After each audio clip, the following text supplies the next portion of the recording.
Hello friends, once again welcome back to my YouTube channel.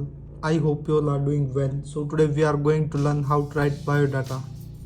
First of all, you have to start with your name like Naveen Kumar, qualification, MBA pass, address, Jaipur, Rajasthan, hobby, singing, dancing.